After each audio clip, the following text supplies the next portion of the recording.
Hello. Hello, everyone. Hello, and welcome to our very first live podcast. We're so excited to be with you all live. Let us know if you're hearing us okay, and a very warm welcome. Matt was saying before, let's have a little challenge to get the likes up. For sure. I'm just double checking the live here. We are definitely live now. So anyone questioning, but yes, hit that Whoop. like button. Just lost the phone. Hit that like button. Let us know where you're tuning in from.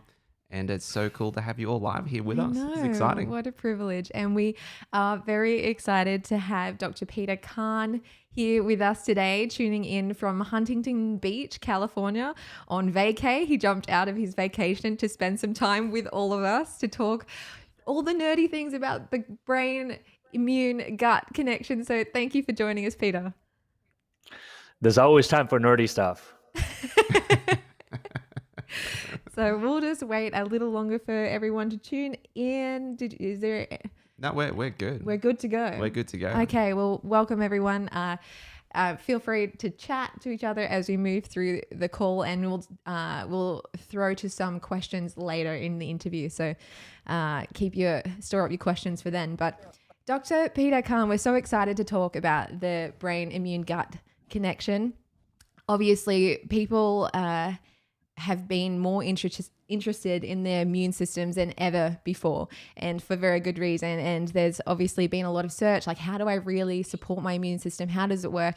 And people would have heard a little bit perhaps about the gut immune connection, maybe a bit about the brain gut connection, but the brain immune gut connection, what is that? So how is it all connected? So I'll hand it over to you, Dr. Peter Khan.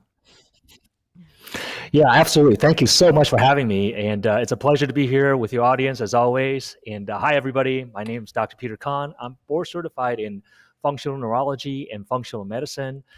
And my practice, since 2009, I've been in practice since 2002, but really diving deep into functional medicine and functional neurology since 2009. I've had the privilege of seeing over 5,000 clients in my career. And with that, it's a lot of learning, a lot of experience that I've had under my belt. And what I see over the years as I continue to help people with autoimmune disease and Hashimoto's and chronic fatigue, chronic brain fog, neurological issues, digestive issues, immune system challenges, is that there's some underlying common denominator between people with various chronic conditions. I mean, keep in mind, people were coming into my practice with things like, as I said, autoimmune disease or Hashimoto's, or even MS. People were coming into my practice with chronic candida issues, chronic food sensitivity issues. People were coming into my practice with fibromyalgia and chronic fatigue syndrome, mold toxicity, heavy metals issue, parasites, you name it, right? I've seen every single case. Sometimes they present as a very complicated case, and I have to play the detective. Sometimes I'm able to solve it, sometimes I'm not able to solve it. In the case I'm not able to solve, then I go and research more and study more and learn from mentors to get more information. So through that process, I've learned that whether you have, doesn't matter what the diagnosis, right? So if you say come in with fibromyalgia, right, and then everybody's like, okay, Dr. Khan, I have fibromyalgia, I'm really struggling. What's the protocol? What's the protocol? I mean, it depends on what's causing it. Remember, fibromyalgia is a diagnosis that just tells you, that describes your symptom. It doesn't tell you what's causing the fibromyalgia. Same thing with irritable bowel syndrome, IBS. It's a diagnosis that describes your symptom. It doesn't tell you what's causing the IBS. Even Hashimoto's, it's a diagnosis that describes, okay, you have a thyroid condition where it's autoimmune, but it doesn't tell you why you have autoimmune in the first place. So really, when it comes down to it, many of these diagnoses are just a naming game. It's just telling you, you have this diagnosis so they can attach a code to it so the insurance may or may not cover, and then you get a drug, and that's the end of the story. But nobody's diving deeper into the root cause of the condition. So the main thing that you want to understand is that whether you have Hashimoto's or candida or mold or heavy metal, there are some common symptoms that people experience. And these common symptoms manifest as brain symptoms, they manifest as immune system challenges, that manifest as gut issues. And almost across the board, when I see people with chronic conditions, they almost universally have problem in all three areas: brain, immune, gut. And so I started seeing a pattern. Okay, now over the past decade, certainly there's a lot of press and coverage and research that's exploding in the area concerning the brain gut connection. I'm sure many of your audience have heard of that, or even the gut brain connection. Whether you want to say brain gut or gut brain, they're describing the same thing. In fact, it's actually both. It's a bidirectional access where the brain communicates with the gut and gut communicate with the brain. But what happens is when we talk about brain gut connection or the gut brain connection, I think the audience and the layperson are, not being misled on it intentionally. But what happens is that the meaning gets lost in translation in the sense that there's an immune system connection between the brain and the gut that integrates and connects the function of brain and gut. And without understanding the immune system piece, what happens is just saying brain gut connection, and if your gut is on fire, your brain's on fire, that's all catchy things. But without understanding mechanistically how that happens and what kind of symptom can result from that, I think a lot of audience are left wanting more because you're not getting that deeper connection of understanding why you have problem. And then that further leads into the problem of a lot of people looking for a solution where they're leaning the ladder against the wrong wall. Okay, because you can certainly climb the wrong tree and get to the top of that tree and realize you climbed the wrong tree.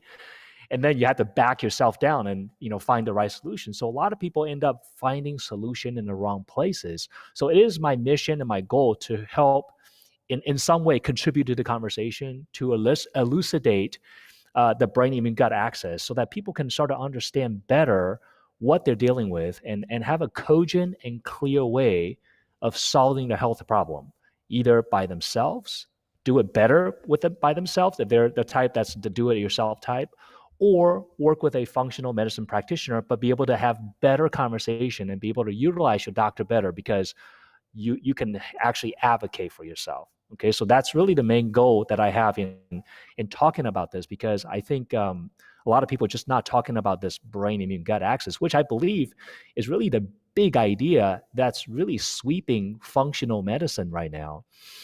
It's just that, in podcast interviews and different summits, people often talk about the brain gut. And I want to kind of put the spotlight on the immune system's part of it as well. Well, you've whet our appetite. Very exciting. I love the word elucidation as well. I was like, wow. It's pulling me out from like my old high school days and using the thesaurus. So very impressed. Awesome. Well, from my SAT days. Tell us about this big idea, the brain immune gut connection. Absolutely. So as I talked about earlier, there's a brain immune gut connection. So really the brain gut connection should be expanded to say brain immune gut connection. And if you really look at the acronym brain immune gut, it fits perfectly. The acronym for brain immune gut is BIG, or the big axis. So I think I'm probably the first one that coined the term. I'm not going to say I can trademark this thing, but I think it's a very clear way of describing this, because it is the big idea or the big axis or the big thing that people need to understand if they are to get better from chronic conditions. So we understand that there's a brain-gut connection, right? So how does the brain communicate with the gut? Well, brain communicate with the gut through primarily this efferent nerve pathway called the vagus nerve. Now remember, your nervous system is a bidirectional pathway. For your brain to communicate with any part of your body is both outgoing and incoming, right? So the incoming signal is called the afferent meaning signal coming from the body to the brain. So for example, your five senses, sight, hearing, smell, touch, taste, these are incoming signal that you monitor the environment. So you get touch, you sense temperature, you smell something. These are incoming signal to the brain. And then brain then take that information and say, okay, I need to do this, right? If it's too cold, I need to put on a jacket. If it's too hot, I need to take some clothes off or turn the AC down. If I see a tiger, I need to run this direction. So you take that afferent information and the brain generates an efferent output, which is motor, which means control some kind of muscle contraction. Not all muscle contraction are conscious or voluntary, right? So your bicep is a voluntary contraction, but your nervous system also innervate many of these involuntary muscle contraction. One such thing is your intestinal motility. And that intestinal motility is a motor or muscular contraction that move food through. There are many other such example of involuntary contractions. We can say the heartbeat is involuntary. We can say your sweating response, where your sweat glands actually push the sweat out, is a muscular contraction. So there's a lot of, and your blood vessel, by the way, constricting and dilating to control your blood pressure is a muscular contraction that's not under conscious control. That is all controlled by the autonomic nervous system. That's the branch of the nervous system that controls everything that's on autopilot. And within that autonomic nervous system, there is a nerve that innervate primarily the digestive tract, although it controls your heart rate, your breathing, blood pressure, a lot of other function as well as the swelling muscles. And that's the vagus nerve. I'm sure a lot of people have already heard about that. Vagus nerve is one of your 12 cranial nerves, cranial nerve number 10. It exits the brain stem, and it wanders all throughout the entire, your throat, to your heart and lung, all the way to your GI tract. And this is the primary way that you get that motoric contraction called peristalsis or GI motility in your intestine. So that's the brain to gut connection through that nervous system function. I want to highlight to the audience that it is this nervous system innervation to the gut is a motor pathway. Think of muscle contraction, right? A lot of people think, oh, my brain and gut, they just talk to each other like some magic fairy dust, some kind of connection. It's actually a hardwired neurological connection. It's a nerve, okay? So that's that brain to gut. And then the gut then in turn communicates back to the brain through the same nerve. The vagus nerve has an afferent from the gut to brain, and then efferent from brain to gut. So it's neurologically connecting and talking to the brain about what's going on in the gut, but also the gut communicate with the brain through various neuropeptides. These neuropeptides include things like substance P, which kind of signals pain, includes hormones like ghrelin, which controls your appetite. So there's various hormones and peptides that the gut produces that tells the brain about, appetite and food and just sensations. And then lastly, the brain and the gut communicate with each other besides the neurological aspect of it and the peptides is cytokines. Cytokines are immune messengers. Cyto meaning cellular, kines means messenger. So cytokines literally means cellular messengers of the immune system. Think of cytokines as text messages being sent by the immune system. Say, hey, I have an infection here. Send some white blood cell here to get rid of that infection. Or I have an injury here. Send some macrophages here to clean up cellular debris. Cytokines are text messages sent by the immune system to tell each other to coordinate action, right? So that cytokine is an immune system peptide. So that's the I in BIG, brain immune gut. The cytokines is the messenger that communicates between the brain and the gut to a large degree. So besides the neurological connection and these peptides and even the gut microbiome, we have these cytokines. In fact, when we talk about the brain-gut connection, how the gut microbiome can impact, autoimmunity and how the gut microbiome impacts your immune system and your brain, it primarily impacts your brain and the rest of your body because these microbiome has an effect on cytokines. That's really one of the primary ways the gut microbiome communicate with the immune system and the rest of the body and even the brain. So the brain immune gut connection is comprised of these parts. Okay, now it's like I say, it's a bidirectional. When I say bidirectional, meaning brain immune brain, immune gut immune, brain gut brain. So really, it's a triangle of bidirectional, right? It's three parts: brain, immune, gut. But there's bidirection between each of those things. So it's a very complicated things. And, I think a lot of times people just think very simplistic about these things.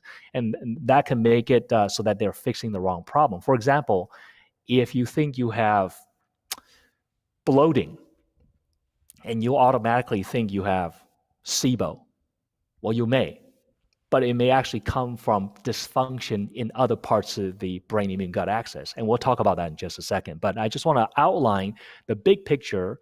What are all the parts involved in the brain immune gut axis? Because this is the way I learned, and this is the way they teach you in medical school, is that you got to know the parts, right? You got to know your anatomy and physiology, because if you don't know all the parts that are working, then it's very difficult for you to figure out how they play with each other and how they dysfunction.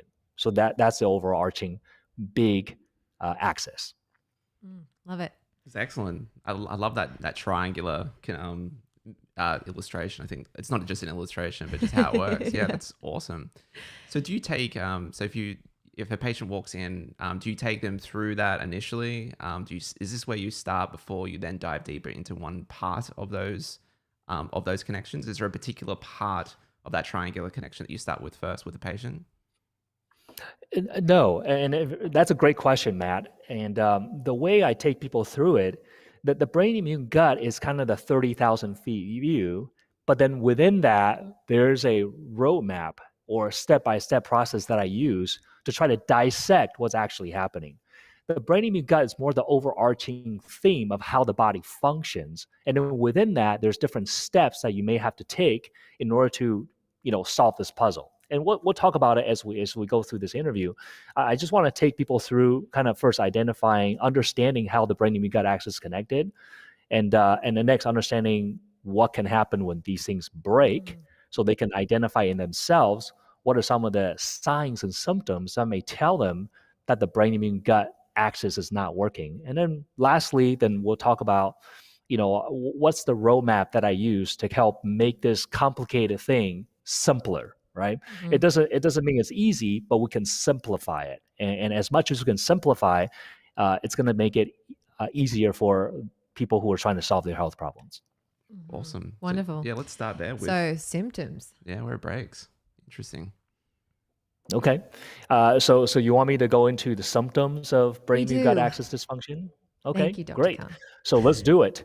What happens is when you have dysfunction within this big axis, the brain immune gut axis, what happens is symptom is going to show up in three primary areas. And sometimes one area when a dysfunction will trigger symptom in another area. And this is why people get these cluster or constellation of symptoms in all three areas, and they think like there's 20 things wrong with them, when in fact there's just one big thing wrong with them, the brain immune gut.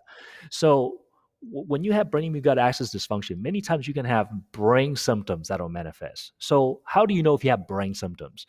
Well, brain symptom will be things like brain fog, where you feel like there's no mental clarity. It's hard for you to just get through this mental fog so that you can actually think clearly. You can also have fatigue. Now, fatigue is a brain symptom. A lot of people say, really? I thought fatigue is just being tired. Like that's an energy problem, right? Well, where do you experience fatigue? I mean, do you experience fatigue in your buttock or do you experience fatigue in your brain, right?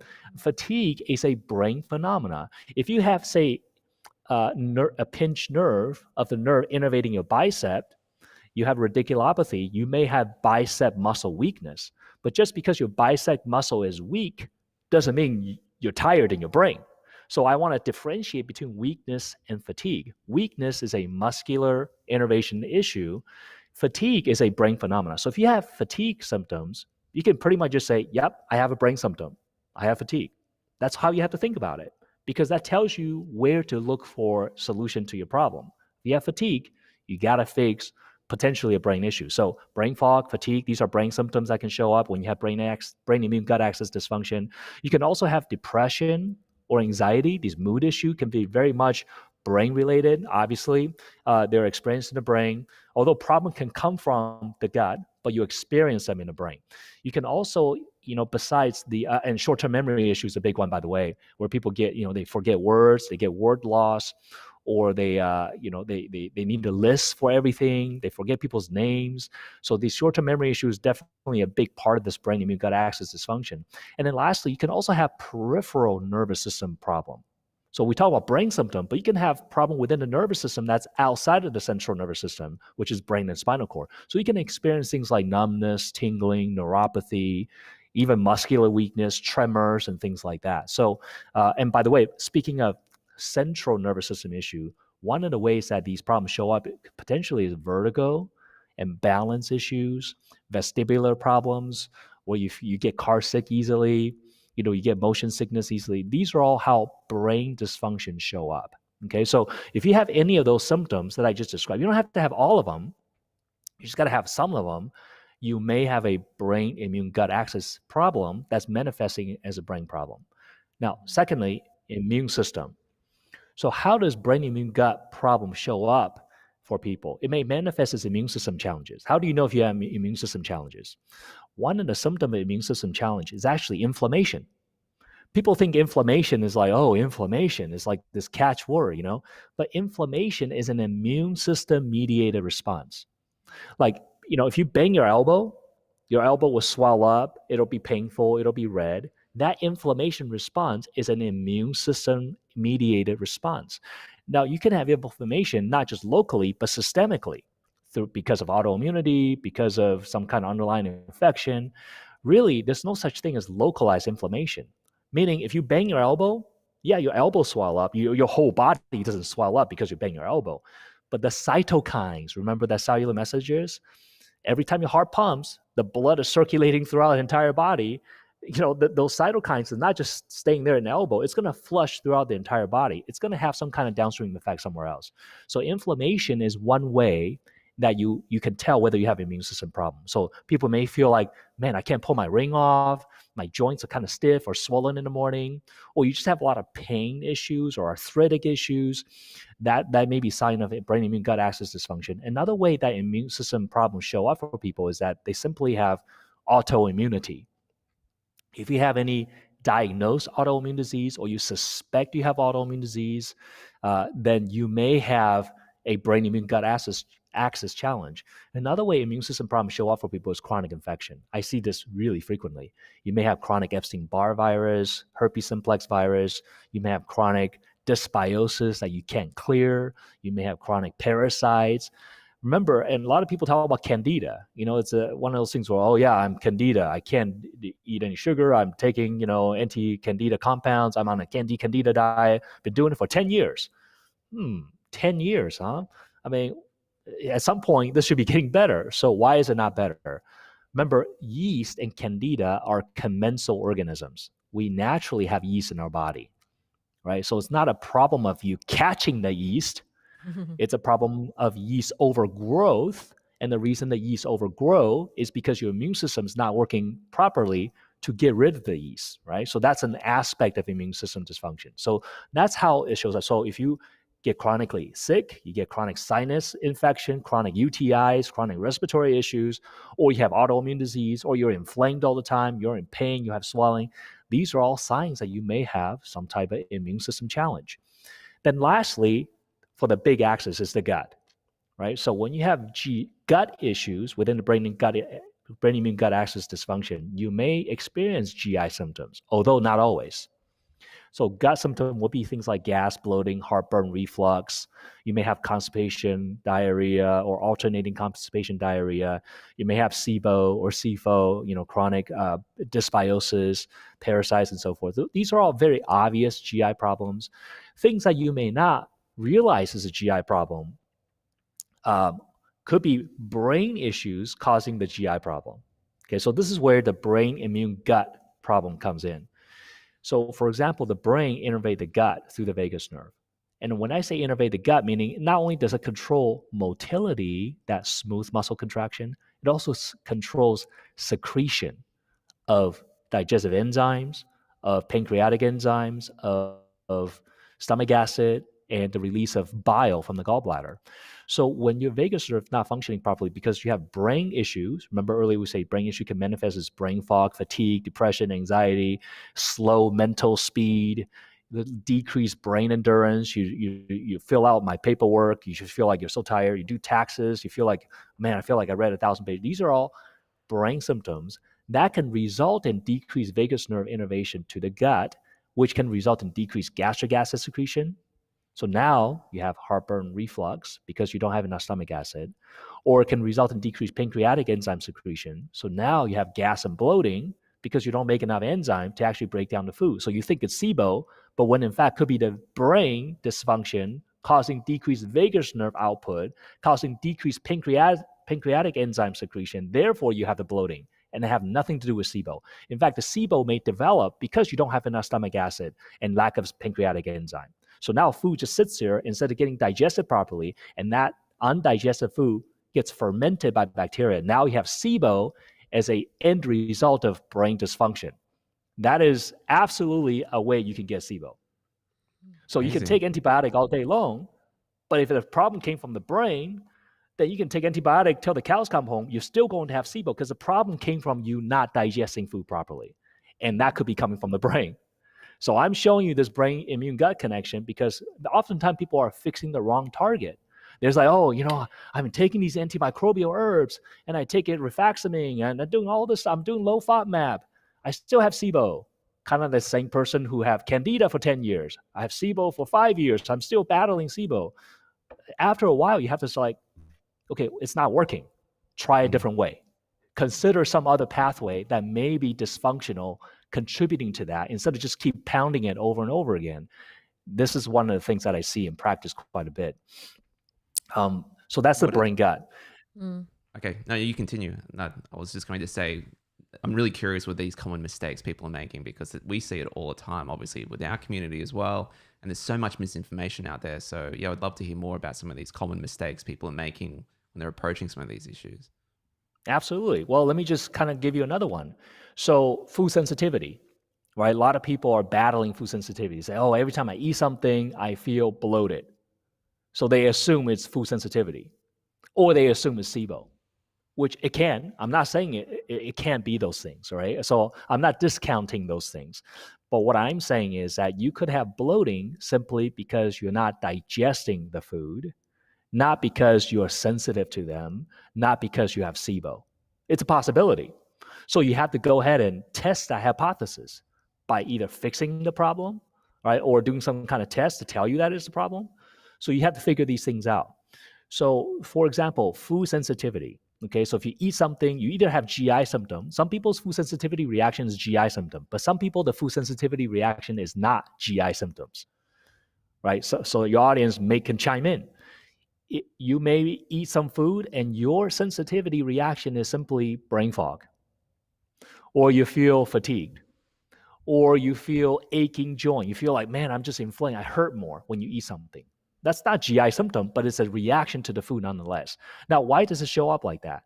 The reason is because food sensitivity is not a GI problem. Let me repeat that. Food sensitivity is not a GI problem. You think food sensitivity is a digestive problem. Food sensitivity is an immune system problem. It's the I in BIG, okay? Because just like I said earlier, your inflammation when you bang your elbow, is an immune system problem. Your food reaction is an immune system problem because what is reacting to the food? It's not your intestine reacting to the food. It's your immune system through immunoglobulins, through these immune proteins and cytokines that are reacting to the food. So when you have a food sensitivity reaction, it's an immune system challenge. Now, how that came about, it could be due to leaky gut. Obviously, it's a very main mechanism. But you could also have the situation where you have toxin-induced loss of tolerance, where you have built up so much toxic load that your immune system becomes too sensitive. So now any exposure that previously you're okay with, now you're not okay with. So you could just have built up a very sensitive immune system. So now you're reacting to very innocuous amounts of food protein. So that's a possibility too. That's almost like an autoimmune pattern. Like you're autoimmune to food instead of autoimmune to your own tissue. Remember, autoimmune just means your immune system is overzealous. It's attacking something when it shouldn't. You shouldn't be attacking every single dietary protein unless your immune system just lost it because it's constantly overstimulated. So food sensitivity reaction is an immune system challenge. Now, again, a lot of people just, whatever symptom you have when you eat a food, don't automatically assume it's an immune system issue. It could be. In the case of when you eat something and you feel inflammation or pain in your body, most likely it's an immune system problem. However, if you eat something and you have gas and bloating, that may be an immune system reaction to the food, but it could also just be the fact that you're not digesting the food due to a vagus nerve dysfunction, or it could be the fact that you have SIBO. So those are all possible. So the thing that really helps people and separates people who really solve their problem and people who don't is be able to see what are the list of possibility that's causing a particular problem, right? If your list of possibility for bloating is just SIBO, then you may not get it right. But if your list of possibility for bloating is like 5 things long, then you can test each one of those and see if it's getting you better. Then you can potentially solve your problem. Your chance of getting better is higher if you can understand how things work and have a bigger list of differential diagnosis. Okay, so that's how these common mistakes people make when it comes to treating these issues. Another one I'm going to give you guys that's a mistake. Is treating, say, for example, Hashimoto's as a thyroid problem rather than treating for what it really is, because Hashimoto's is not a thyroid problem. Hashimoto's is an autoimmune disease, which is an immune system problem. So if you treat it as a thyroid problem, you're going to get nowhere. Because if you treat it as a thyroid problem all day long, you're looking to say, okay, I got to get my thyroid hormone level better, lower, higher, lower.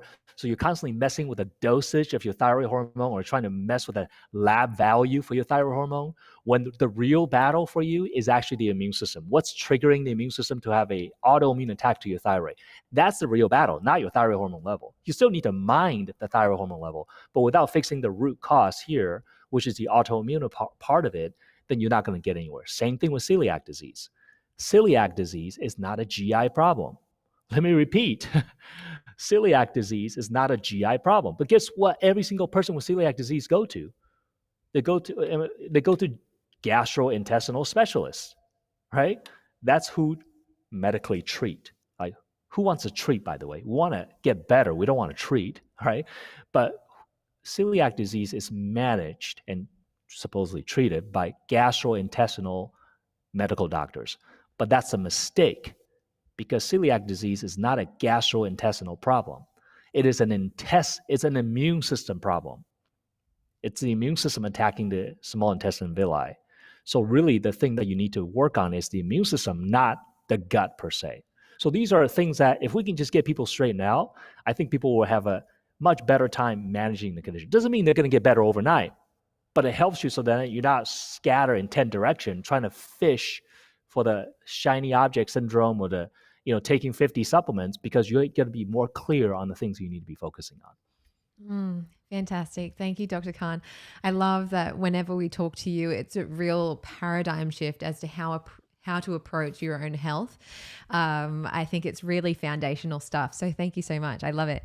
If all of you, I can see your comments coming in the chat. Make sure if you're enjoying this call, give us a like and a subscribe. It really helps the channel and help this message, what Dr. Khan is talking about, really get out to more people. Because if YouTube sees lots of likes on this video, it'll say, oh, people like this video, we'll prioritize it in the algorithm. So help get this message out and hit the like button. It will help us all out a lot. So awesome. So I've seen lots of questions come through, all regarding, so Dr. Peter Khan, what is the uppercase solution? Help us out. What is the roadmap? How do we have some sort of idea now how all these things are connected, how one thing actually, if you look at the root cause, might be another part of the BIG equation. What is the roadmap to understanding this in ourselves? What questions should we be asking ourselves? Yes, and it's all about solutions. And I just want to make one point.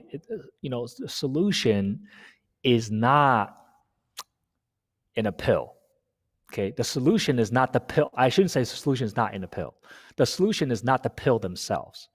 The solution is how you solve the problem. It's your approach. Like, what is your thinking process to solve a problem? That's the solution. See, in this world of Google and everything online, there's a lot of people out there selling products. And there's nothing wrong with product. Good product can be very useful. But remember, products and supplements and diets, they're a tool.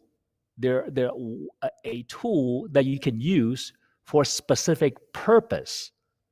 But if you don't know which tool to use, because you don't even know what problem you're trying to fix, then you can have a garage full of tools and not know what to do with it. Just for example, for me, like I'm not very handy when it comes to fixing cars. So if I'm in a garage, like a professional, auto mechanics garage with all these tools, it's great for him, but I have no idea what to do with it because I don't even know how to diagnose what's wrong with the car.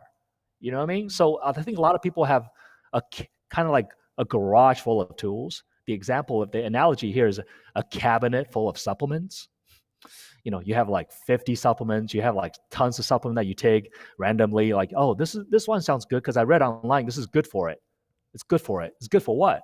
I mean, is that good for it? Is that it? Is that the problem? Even what you have, right? That's the first step to solving the problem. So I don't want people to get into this habit, because by reinforcing this bad habit of, oh yeah, Dr. Khan, tell me what supplement do I take? I'm just making things worse for people. And it's my goal to not make things worse for people by promulgating this false idea that, oh, if you just take the right pill, you're going to solve your problem. The solution is how to think. So I'm going to give you guys how I think, and then you can then apply it to yourself, right? That's how I teach people. In fact, I have a digital program that I teach people this. But so here's the solution, okay? The solution is you have to take this brain immune gut axis and see it as the overarching, okay, when you have dysfunction within the body, this is how the body dysfunctions. It dysfunctions in a big way. I love it every time I say big, because now you can't think of big without thinking brain immune gut. Your body dysfunctions brain immune gut together. That's how the body dysfunctions. How you solve it is not take a supplement for brain, take a supplement for immune, take a supplement for gut. That's not how you solve it. How you solve it is understanding how the body actually works and use a roadmap to kind of fix the foundation of your health. Okay, so the way it works is that your body has these foundational systems. The example would be like breathing, right? Like, so you could have like a progesterone deficiency or testosterone deficiency and not feel very good. That could be a problem for people. But if you don't have oxygen, how fast does that become a problem? Pretty fast. So it's pretty important, right? If you don't have water, that can become a problem pretty quickly, right? If you don't have food, that can become a problem pretty quickly. If you don't have hormone, it's like, your body can compensate for that, right? It can hang on for a while without hormone and not die. So you have to address the most important things in the body first. So what I do is I teach people how to go through this clinical roadmap so that you're addressing the most important things first, right? Stephen Covey says, he has a book, The 7 Habits of, Highly Effective People, is fixing the first things first. You don't want to put the horse, or you don't want to put the cart in front of the horse. A lot of people put the cart in front of the horse, right? They're doing it backwards. You got to fix the first thing first. So what's the first thing? What will be this sequence? Okay, so the sequence is like a combination lock, right? So like your the password to your phone. If the password is 1234 and you enter 4321, guess what? It's all the right numbers, the right number of numbers, in fact, but you typed it in the wrong sequence. Guess what? Your phone doesn't unlock. Your body kind of works like that. So if you're chasing after things that don't matter right this second, like the example will be, I use hormone a lot because it's a great example. Like if your testosterone is low, you don't chase testosterone first by doing testosterone replacement therapy. That's further down the road because you have to consider what caused the testosterone to be low in the first place, right? They're going to tell you, oh, it's aging. Everybody who gets older all need hormones. Really? Everybody? I mean, come on now. Right? Everybody don't need hormone when they get old. What happens, there's something that's dysfunctional causing decreased hormone production or causing the hormone to not be able to utilize. That's why they have hormone deficiency syndromes, not necessarily because they need hormone replacement. So why not fix the real problem that caused the hormone deficiency in the first place? So in a sense, then hormone deficiency becomes a later problem. Now, certainly clinically speaking, some people have really severe hormone deficiency that will benefit from hormone replacement therapy, for a short period of time, but that does not relieve you of the responsibility to find what's causing the hormone deficiency in the first place. You still got to fix that either way. You know what I mean? So here's a roadmap. Okay. The first thing in the roadmap is perfusion. Okay, so I'm kind of transitioning here. I want to make sure everybody kind of still with me. Just, and I also do really well with feedback. So I'm watching the feed here. I know you guys are asking a lot of questions. I promise you, by the time I'm done, a lot of your question will kind of be answered. We have 500 people here, which is great. So are you guys still good with me here, the audience? Just put in the chat so I know I'm doing good, or am I losing you guys? Like, I'm a feedback kind of person. I thrive on feedback. If you guys tell me this is good, I'm going to keep going. If you tell me I suck, then I'll just tone down a little bit. Pass it back to the good-looking young. In the chat coming through, so that's the only thing to account for. Okay, for. that's fine. Zoom. Then I won't take it personally. Anyways, okay. So here's a roadmap. Okay, the roadmap is the first thing you got to address is fuel delivery. Fuel delivery. You have to be able to deliver fuel to your body in order for you to heal from anything. Right? This will be the example of you have no oxygen. Like, oh, I'm choking. I have no air. Give me some testosterone. I can't breathe. Give me testosterone. That wouldn't make any sense, right? So I'm being facetious. I'm doing these things to kind of give you see how ridiculous that will be in that situation. But really, in reality, is a lot of people are doing that and they don't realize they're doing it because their doctor is doing the same thing. They're telling them, oh, just take some hormone, you're going to be fine, without ever looking at the foundation, which fuel delivery is the first piece. So what makes up fuel delivery? Fuel delivery comprises of blood flow and glucose. That's oxygen and glucose. That's fuel delivery. If you can't deliver fuel to your body, it doesn't matter what you do for all the other stuff down the road because that's down the road, right? You have to hit your waypoint. It's like 1 through 10. You want to do step number 10 without doing step 1, 2, 3, 4. There's no shortcuts. You can't cheat the body. You can't cheat chemistry or physiology or physics. Just that's the way it works. So fuel delivery is first. So when it comes to fuel delivery, it's oxygen. Now, how do you know if you have oxygenation problem? Well, one way this shows up is low blood pressure. Okay, there's a lot of talk in Western medicine about high blood pressure. Yes, high blood pressure is dangerous. It's a problem. It's definitely something you need to be taken care of. But what happens is there's so much focus on high blood pressure, they don't talk about low blood pressure very often. And I'm here to tell you that low blood pressure is a big problem. And how do you know you have low blood pressure? Well, everybody's low blood pressure number is going to be different because some people, they have low blood pressure, but they feel fine. So you have to kind of say, do you have symptom associated with that perfusion problem? Okay, so normal blood pressure is 120/80. If your blood pressure is like 110/70, that's okay. It's still within okay. If you're 105/65, it's borderline starting to be a little bit low. Does that automatically mean it's a problem? It depends. It depends whether you feel fatigued, dizzy, lightheaded, no energy. If you have these symptoms of just lack of blood flow in your body, or cold hands, cold feet, things like that, then that blood pressure may be a problem. Now, if you get down to 100/60 with your blood pressure, that's getting even lower. If you're below 100 systolic, you're like 90, 95, over 60 or 90/55 or something like that. I mean, that's really just not good enough for you to feel great. It may not be low enough for you to pass out, but not good enough for you to feel optimal. So this is where we start looking into why is the blood pressure low in the first place. Now, simple things you can do if you have low blood pressure and if it's also a problem for you, meaning don't fix the low blood pressure unless you actually have other symptoms like fatigue, lightheaded, dizziness, orthostatic hypotension. If you have those symptoms, then blood pressure may be an issue. Then you can take some step to address it. One of the things you can do simply is take some sea salt. Take a teaspoon of salt, put in some water, 3-4 ounces, and just drink it. That sodium is going to help you with water retention. That may be able to bring the pressure up. Keep in mind that doing that can help you to improve fuel delivery by getting the pressure up. You might just feel better, but it's not solving why you have low blood pressure in the first place. You may have to solve that. Sometimes it's due to adrenal gland dysfunction. Sometimes it's due to an autonomic nervous system issue. For some people, it's autoimmune attacking the autonomic nervous system. So there's a lot of possibilities. But if you have low blood pressure, you need to look at why that is. Salt is one such thing you can do to bring the pressure up, to kind of give you some relief while you look for the underlying root cause. So that's pressure. That's just one example. Another example of fuel delivery or low oxygen will be if you have anemia. If you're anemic, then you can't really get oxygen to your tissue. Now, anemia is something that has to be done through blood tests, and your doctor has to be able to actually, see that.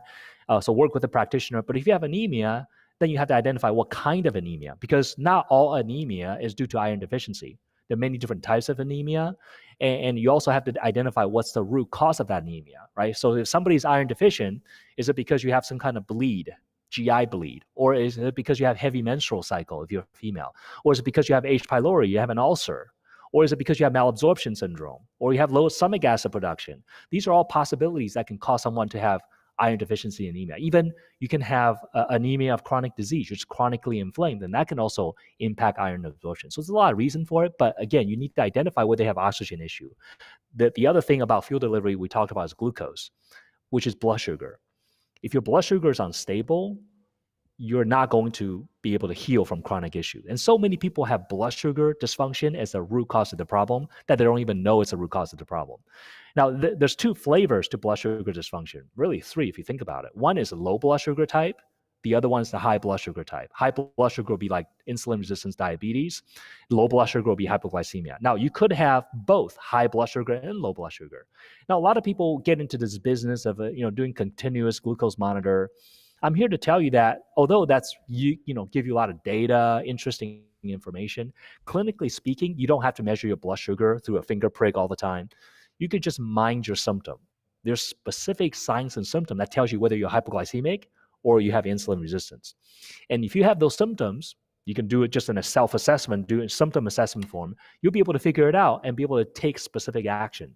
If you have low blood sugar, you typically want to eat small, frequent meals. Doing fasting may not be the best thing for you when you have low blood sugar, right? If you have high blood sugar, fasting might be the thing to do. So it depends on what pattern you have, high or low blood sugar, you might employ different things. Okay, so that's kind of the first step, is the fuel delivery part. Everybody still okay? Yes. Yeah. You're doing great when they all came through. So And lots of thumbs okay, up. great. Lots of likes coming Awesome. through as well. So now after we get through, so another part of fuel delivery that people don't think is fuel delivery is actually just digestion. When I say digestion is different than absorption. So when it comes to digestion, you want to take a north to south approach, because that's how digestion works, right? You don't shove food up the other end and poop. Gosh, is that a dad joke or is it just gross? Okay, that's just gross. I liked it. But anyways, so you digestion works north to south. You put food in this way and the food goes down, right?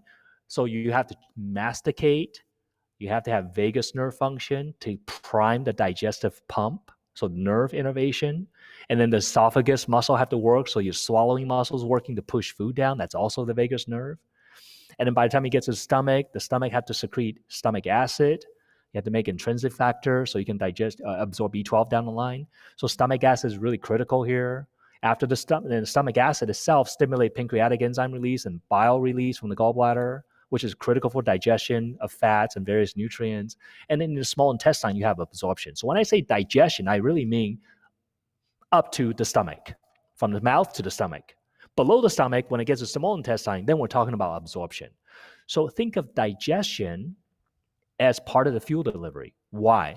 Because if you don't chew your food well, then you're not going to absorb the nutrient from your food, right? If you swallow food whole like a snake, you're not going to really absorb nutrient that well, okay? You have teeth for a reason. So you got to chew.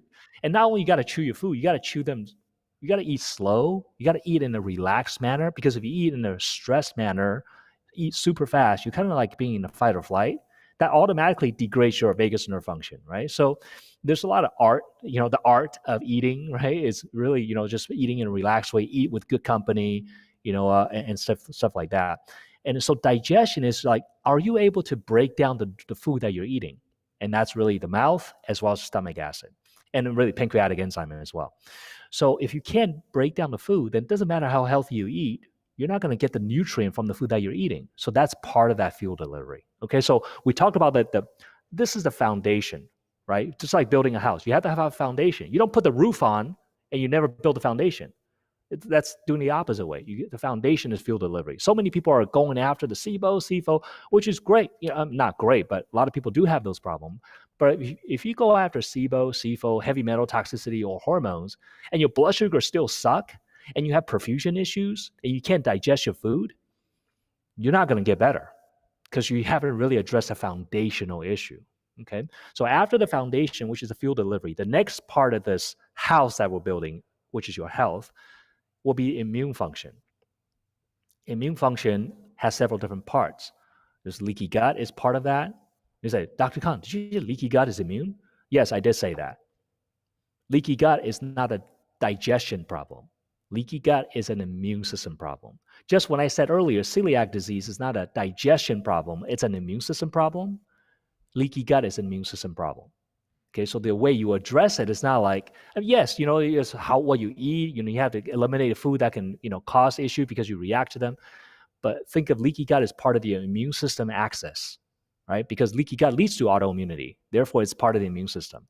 And then part of the immune system part of this house is also inflammation. Remember earlier I said when you bang your elbow, is inflammation. That's an immune system problem. When you have food reaction, it's an immune system problem. When you have autoimmune disease, it's an immune system problem. When you have chemical sensitivity, it's not a chemical problem. It's an immune system problem, right? So these are all immune system. If you have chronic infection, it's an immune system problem. So we have to dampen inflammation, especially if you have autoimmune disease. There's a method and a way to balance the immune system or to modulate, to dampen that reaction. Okay, so two specific things will be, vitamin D and glutathione. These are example, right? I'm usually not the one to tell people like, oh, just take a pill. But vitamin D and glutathione are two things that I'm comfortable recommending to almost everyone, especially those with autoimmune, because that's universally going to be helpful. Okay. And then the last part of the immune system is if you have any chronic infection, we'll have to clear them. If you have Epstein-Barr, if you have, parasites, we got to clear them because without clearing these infections, they're always going to be a trigger for you. So we have the foundation, which is field delivery. The next part is the immune system. And then the next part is where we build on things like detoxification, heavy metals, environmental chemical toxicities. The next part we can stack on even hormones here. And we have brain function that we can actually optimize here as well, neurotransmitters. That comes in the later step, right? So again, fuel delivery, immune function, and then we have detox, and then we have your neurotransmitter and your hormones at the very top or at the very end of this roadmap. So that's how I typically go in when I approach someone with chronic condition. I'm asking questions about this roadmap, about the house. Do they have the foundation in place? Do they have immune function going? Do they have other challenges? And then I will address it sequentially. Instead of going straight for detox, I'm addressing, okay, where do you have problem? Oh, you have problem with oxygen? We got to do that first. You have problem with blood sugar? We got to do that first before we get to the hormones or the detox or the neurotransmitter. When we do that, people tend to do better. Now, I want to say sometimes there's always exception to the rule. Clinically speaking, everybody's different, right? There's always some exception to the rule. But by following this roadmap or this approach, you're going to get a lot more people well. You're going to get a lot better result than if you just shotgun and find whatever sounds good. That's when people get in trouble and they end up taking way too many supplements and they don't even know what they're fixing, or they're fixing 50 things when they shouldn't be fixing. Now, you might have 50 things going on that need to be addressed, but that doesn't mean you fix 50 things all at the same time. It means that you got to do it in order. If you do that, it simplifies, it makes it easy for you, it makes it so that you're not crazy trying to fix 50 things and you don't appear crazy to other doctor, like, what are you doing? Like, it makes it so that it's clear what you're trying to accomplish. So hopefully that helps. Fantastic. It's really, I guess, simple information that you're sharing with us today, Dr. Khan, but I think it's so eye-opening because I think we do often overcomplicate things, and it's so right. When we're thinking about our health problems, it's just like, oh, but this special exotic fruit from the top of the Himalayas will cure this blah, blah, blah for me. Maybe will fix my health, but in reality, we're not sleeping. We're going to bed Sarah, at 2 a.m. The exotic fruit from the Himalayas may work, but it may not. Right? So just because somebody says, look, click this is the exotic Himalayan fruit, I mean, it may have some benefit. But that doesn't tell you what is your actual problem, right? That doesn't tell you whether you have a fuel delivery problem or an immune system challenge or a detoxification issue or neurotransmitter. Himalayan fruit or XYZ supplement or whatever it is you're taking, it doesn't tell you what is the problem. Again, don't put the cart in front of the horse. Identify what actual problem you have first. And when I say actual problem, I don't mean like a diagnosis. Oh, I was told I have SIBO. No, that's actually just a possibility, kind of like IBS. It's just a diagnosis. What's causing that? What's causing the SIBO? Well, it's small intestine bacteria, isn't it? Could be, but could it just be a vagus nerve issue? Could it be you don't have enough stomach acid, so you're not digesting? There's other things you have to pay attention to. So that's why if you do it in a roadmap fashion, it reduces that complexity, so you have a higher probability of getting it right. It doesn't mean it's foolproof or it's guaranteed or your money back. Nothing in health is guaranteed, but you want to increase your chance of being right. That's what the master do. You do things that give you the higher probability of getting it right. And if you do all this Himalayan fruit and the crazy stuff, the exotic things, then you're like hitting on something that has 2% chance of solving your problem. Then you're going to run into a lot of these problems where you're buying a lot of things that give you 2% benefit, where you can just do one thing that's going to give you 60% benefit, and it's going to give you farther along. Mm-hmm. Awesome. Thank you. So can we just dive into a bit more of the foundation of the house, the fuel delivery? We had some questions come in around blood sugar. So Deborah is asking, please explain signs of low and high blood sugar without continuous blood pricks. And Sophia asked something similar. What are low blood pressure symptoms, and what do you do from there? Yeah, so just think about it, right? So again, in our digital program, we teach people, how to identify this. There's symptom assessments. So, our goal is to give people tools. Okay. So some of the symptoms with low blood pressure, think about low blood pressure. What happens when you have low blood pressure? Then that means you can't push blood to your tissue, right? Especially peripheral tissue. Now, what's considered periphery? Hands, feet, and the top of your head, right? Because you have the core, and everything away from your core is the periphery. So if you have low blood pressure, you can't push blood to those areas. What are some of the symptoms that can come from that? Well, cold hands, cold feet would be one, right? People may have poor nail growth. You may have even hair loss because you can't don't look at my hair, but you may have hair loss because you can't get blood flow to your hair follicle. So then there's lack of nutrient being delivered there. So there could be, you have thinning hair, right? You may have energy issues, right? Because if you can't get pressure to your head, that means you can get blood there. If you can't get blood there, you can't deliver glucose or oxygen, then you may experience fatigue. You be, low endurance, low brain endurance. You may also get dizzy and lightheaded. That's probably the most telltale symptom, is that you get dizzy and lightheaded easily, especially if you change position. You bend over to pick up something, you get up, whoa, a little woozy there. And then you check your blood pressure. Yep, it's low also. Then put two and two together. That may be a perfusion problem for you. Mm-hmm. Okay, great. Yeah, I think it's been such a good talk in terms of just highlighting how important it is that you just educate yourself and you're working with someone, preferably, someone that can spend the time with you, a qualified medical doctor that can spend the time with you and work through these things. So I think a big part of what I've loved what you've said, Dr. Peter, is just talking about the sense that we really need to focus down in on asking the right questions.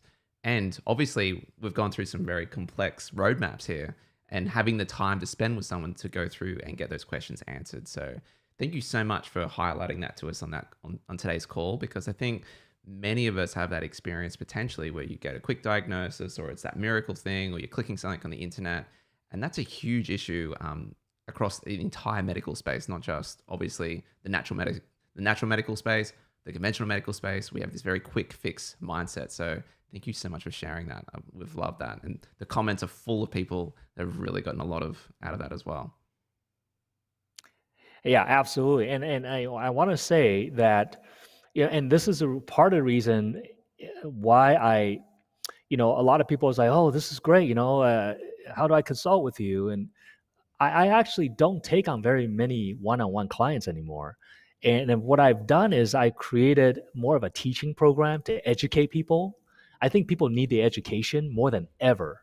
And if people can be empowered, then they can figure out a lot of stuff themselves. And then when they do work with a doctor one-on-one, it doesn't even have to be me, then they'll be a more educated consumer. So, in that way, we created a digital program to help people to be able to learn this stuff. And kind of like what you said, Matt, it's like people need time to learn this and somebody to go through this with them. And the way I've done that is through basically an online program that teach people that. It's like taking the course, because you don't get that in a 1 hour consultation. You get that by learning, right? You don't just say you want to learn calculus.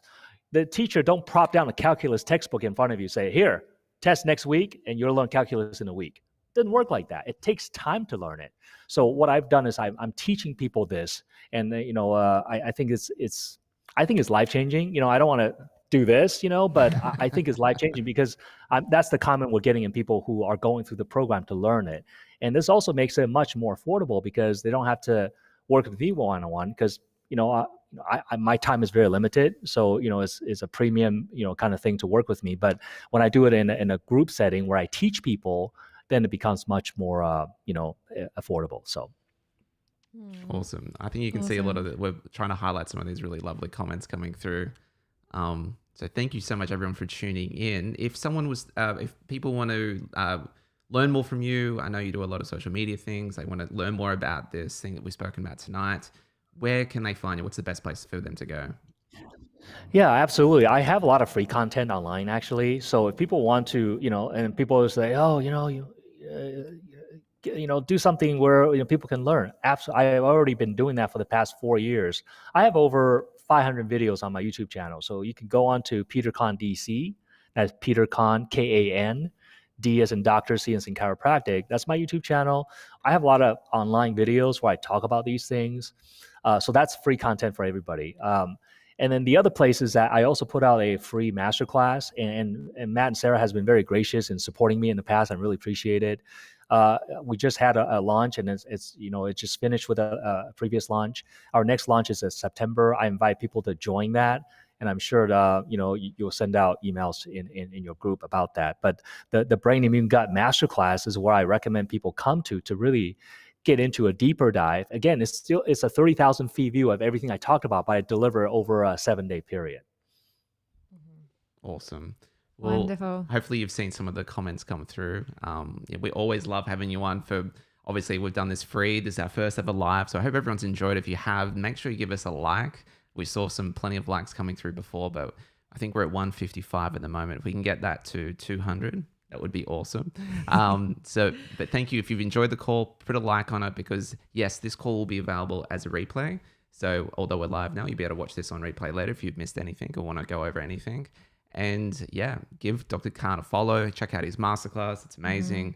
And yeah, do you have any time for some quick Q&A? We could go through some quick Q&A. Yeah, absolutely. Awesome. Let's do that. All right. So Sarah, do you want to do some lucky dip Q&A? All right. Okay. So I think it would be good. We had some questions around the immune layer come in before. There were some questions asking for clarity around the vitamin D and glutathione, but do you have any more comments on supporting the immune system, what to look at, what to look for when really working through that phase of the roadmap? Can you repeat the question again? Yes, immune function, how to support it. How to support immune function. Okay, great. Yeah. So what I would say is, remember, you cannot really extricate the immune system and isolate it on its own and say, okay, I'm going to take XYZ to do that. I mean, you can, people take vitamin C and zinc and vitamin D. Those are all valuable things. And you don't need me to tell you that. Many of you are already taking these things. But what I will tell you is that the immune system is a very intricate part of the brain immune gut axis. And if you want to support the immune system, you'll do well by going through the roadmap that I described, which is mind your fuel delivery first, address any inflammation, and then work on toxicity last. If you do it in that sequence, your immune system will already be improving. Okay, so it's kind of it's addressing it by doing the right things for the right reason, and you're going to have a better long-term outcome than, take vitamin C. Okay, so you take vitamin C. Does that boost your immune system short-term? Maybe, yes. But long-term, are you actually fixing your immune system? In my opinion, I think you're better off actually getting your health in order by addressing the entire roadmap, starting with fuel delivery, and then work on the digestion of food, and then work on leaky gut, work on inflammation, address any infections, toxicity, and so on and so forth. So that's how I suggest people do it. So for example, if you have very poor circulation and you're anemic and you have low blood pressure, these are all examples of perfusion issues. I mean, you can take vitamin C and zinc. That might give you a temporarily help, but it's almost like a crutch. It's just a crutch. You still have a broken ankle.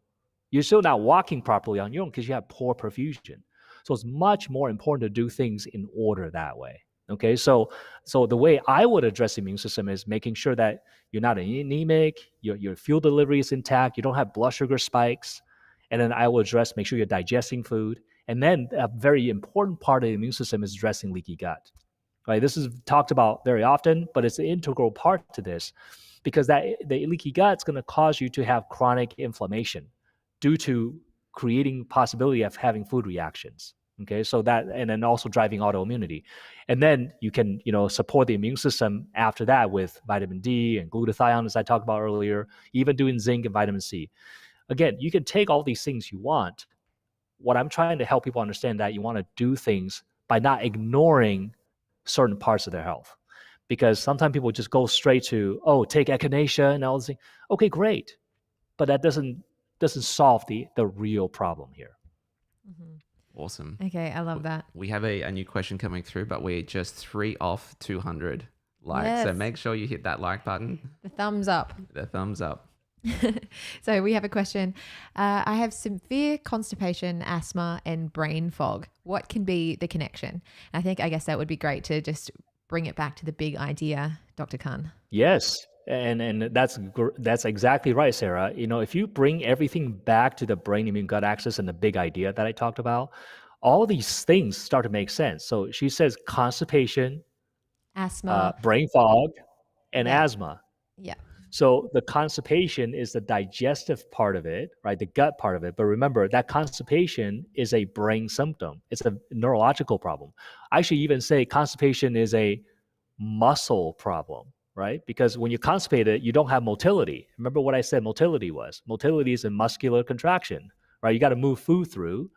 So if you have constipation, you have slow motility. That's a lack of vagus nerve innervation. So there's a brain component. And obviously, this person also has brain fog, which is the brain component. Remember, when you have brain fog, usually you have either fuel delivery problems to your brain, right? Oxygen, glucose, or you have inflammation in your brain. That's really the two biggest things that can drive brain fog. Then you have to ask, why do I have blood sugar issue? Why do I have perfusion problem? Why do I have inflammation in the brain? Which could be infections, toxins, all that stuff, autoimmunity. But really, when it comes down to it, it's fuel delivery or inflammation, right? Both can be addressed. So she has brain issues, she has gut issue with constipation, and then asthma. Asthma is an inflammatory condition. Remember, inflammation is an immune system mediated response. There's your brain immune gut. That just completed that brain immune gut axis. So how I would address it is with this person is go through the roadmap, identify any breakdowns in the roadmap, starting with step 1, 2, 3, 4, 5, all the way to the end, and then see where she has the most problem. Let's say, for example, step 1 and 2, oxygen and blood sugar is normal, but digestion, a lot of symptom there. Well, guess what? Then step 3 is where she want to really focus on. Right? So that's how you identify these things. You fix that first before you fix the next step on the roadmap. Now, sometimes you can fix 2, 3 steps at the same time. But what you don't want to do is you don't want to fix step 2 and step 9 at the same time. You can do step 2, 3, and 4 together if they're all linked together, but you don't want to do 1 and 10 because that's too far removed from each other. Love it. Awesome. Thank you. We have a question here, and I guess we're making our way up the pyramid. So this one is, need tips on improving detox. Okay, so let me come back to the brain immune gut, since this is the theme of this talk, right? Because remember what I said in the very beginning of this talk is that people tend to want to say, hey, what pill do I take? Now, if she's asking for tips, she's not asking for a pill necessarily. But again, tips for detox. People already know all the tips for detox. Well, let me give you one tip. The first tip for detox is not get exposed to the toxin in the first place. That's the best tip of detox I can give you. Because once you're exposed, it takes a lot of effort for the body to remove that toxin. It's a very physiologically expensive process. I don't mean expensive by money. I mean expensive, meaning it takes a lot of energy and resource inside your body to get a toxin out. Okay, so the best way to not get to detox is really just reduce exposure. That's the best thing to do. And that can be very difficult. Depends on where you live and your living environment and your lifestyle habits. But that all can be improved upon, right? You just do the best you can to reduce. And when you do get exposed, you have exposure, you want to do regular wellness detox, then you can do that. When it comes to detox, let me reference back to the brain immune gut. So here's an example. Cytochrome P450 enzymes, these are enzymes in the liver that carry out phase 1 detox, works optimally when your iron level is optimal. So if you're anemic, your phase 1 liver detox enzymes don't even work properly. So if you want to give you tips, go through the roadmap that I described, right?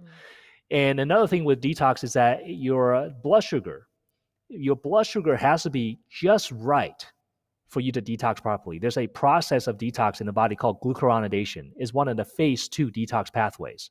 Glucuronidation is a very important detox pathway to actually help you detox hormones, right? So very important for female to get rid of excess estrogen and so forth. This glucuronidation process is very blood sugar stability driven. So if you have hypoglycemia, low blood sugar, that process don't even run very well. If you're insulin resistant, high blood sugar, it also doesn't run really well. You say, well, I thought you said low blood sugar doesn't run well. Wouldn't high blood sugar be good? No, because high blood sugar, meaning that your sugar in the blood cannot get into your cell. Remember, high blood sugar means your insulin resistance. It's a problem with sugar usage. You can't use the sugar you got. That's why it's all stuck in your blood. That's why you have diabetes. So people with high blood sugar have the same problem as people with low blood sugar, which means the glucose cannot get into their cell. The difference is that people with high blood sugar have sugar all stuck in their blood. When people have low blood sugar, they have not enough glucose in the blood. But the same problem exists for both people in that they can't deliver glucose into the cell for you. So they're both starved of energy. And when you don't have energy, you can't detox. Excellent. Well said. Awesome. Thank you. We have another question from Catherine, which I think is really an important question before we wrap up, is how much does stress play into all of this? Huge. Next question. No, I'm just kidding. No, stress. Boom. Stress is huge. Yeah, drop the mic. Stress is really, really huge. Stress basically will mess with all 3 parts of the brain immune gut axis. In fact, it messes with it in a big way. Hey, there you go, the big again. The word. So stress impacts brain in a sense that cortisol is toxic to the hippocampus region of the temporal lobe, which is the part of the brain that controls circadian rhythm and also short-term memory. And that's the genesis or the place where Alzheimer and dementia starts. So cortisol overwhelms the hippocampus and is one of the main reasons for hippocampus degeneration, which is Alzheimer dementia. High cortisol is very damaging to the gut lining. High cortisol will degrade the gut lining and cause leaky gut. High cortisol will lower secretory IgA, which is the first line of defense in your gut. High cortisol can also impact and kind of it triggers this fight or flight response, which negatively impacts secretion of digestive enzymes and stomach acid. And then cortisol's impact on the immune system is that when you have high cortisol, it makes it so that your immune system becomes compromised, so it's more easily for you to get infections. High cortisol is also very inflammatory. It causes cytokines to be elevated, so you become more inflamed. So cortisol and stress itself. Now, that's just cortisol, right, from the stress physiology, but there's also the mental aspect of it, the energetic aspect of the stress that can cause various issues in the body. So stress is a big player. So the solution, that's why I say solution is not always in a pill or a supplement. Everybody's like, what supplement do I take? My advice to people is stop thinking about what supplement to take. thinking about how to actually solve the problem by identifying what's actually a problem and apply the right solution to the problem. Sometimes the solution to the problem is not expensive. Like somebody earlier said, this guy is telling me we need to fix fuel delivery. Another doctor is telling me we need to do tests. He must be expensive. Opposite. What I'm teaching you here is the opposite of expensive. It's expensive to do a bunch of expensive tests. I'm not telling you to do a bunch of tests. I'm telling you to fix your fuel delivery. How do you fix your fuel delivery? I give you an example. If you have low blood pressure, take some sea salt in water. Is that expensive? Right? If you have low blood sugar, eat small, frequent meals. Is that expensive? Right? So doing the right thing doesn't have to be expensive. Now, I'm not saying just doing that will solve everybody's problem, because some people do need to have tests done and do detox. But if you don't do the foundational things right, then you're going to end up spending a lot more money doing tests and doing detox and things that just not going to get you there, because you're wasting your money going round and round in a circle instead of actually addressing it in a sequence. Unwinding this coil, this ball of fish, the fishing line that's all tangled up in a ball like this, the fishing line, this way. It's the opposite direction. So when you untangle it, this fish line eventually becomes straight line, right? So you want to get it so it's not looking like an all tangled up ball of mess. You want to get this fish line to be a straight line so you can do it sequentially. And that doesn't have to be expensive. It just takes time and effort. It's just learning. And some people just want a quick fix. And there's nothing wrong with wanting a quick fix, if it could be really efficient. But oftentimes, though, again, you can't cheat the body. You have to do it in the right order. And so what we teach people how to do it in the right order. And it doesn't have to be, a big to-do. Awesome. Well, thank you so much for your time on vacation in California, and you've made the time available to not only give us an amazing amount of value, but also answer a lot of people's questions. So thank you so much, Dr. Peter Khan. Make sure you check out his website, give him a follow on socials, and as well, before you sign off, make sure you hit that like button, because this will be available on replay. And subscribe. And subscribe, because actually on the subscribe thing, we will be giving out a special giveaway. It'll be awesome. But you will have to be subscribed to see it. So it'll be in the community tab on YouTube. So if you're not subscribed, you're going to miss out on this week, which I think you'll regret if you miss out on this one. So make sure you hit that subscribe button as well. And that will also encourage us to do more live calls like this with amazing, talented doctors like Dr. Peter Khan. Philomena says, happy vacation. Hope you can get back into it after this call is over. But thank you so much again. For anyone wanting to connect with Dr. Peter Khan, you can find a lot of his resources on YouTube. He has a ton of videos. We saw a lot of questions here about leaky gut, and we didn't get that today. We actually have a video on leaky gut on our channel, but I'm sure Dr. Peter would have a ton of videos on leaky gut as well on yours. Yeah. Yes, absolutely. Yes. Yep. Yeah, on that, awesome. So, and it's just Google my name. You'll find me online. Yeah. Bald-headed Chinese guy. You can't miss it. You can find out more about his clinic on his website, and also his big, what's it called? The masterclass? Yeah, it's bigmasterclass.com. Yes. Okay, awesome. Yes, we've emailed for it in the past, as you mentioned before, Dr. Peter, and we've had great feedback about it as well. So awesome. Check it out. And thank you again for joining us, Dr. Peter, especially on vacation. And thank you for everyone that joined us today live on the call. It was a joy to have you all and to see you engage like this. And thank you for the thumbs up. We reached our goal of 200 likes. We're at 234. Thanks, guys. And yeah, thanks again. And we'll see you all next week. But yeah, enjoy California, Dr. Peter. Thank you so much. You guys are so welcome, and it's a pleasure to be here. Excellent. All right. Catch ya.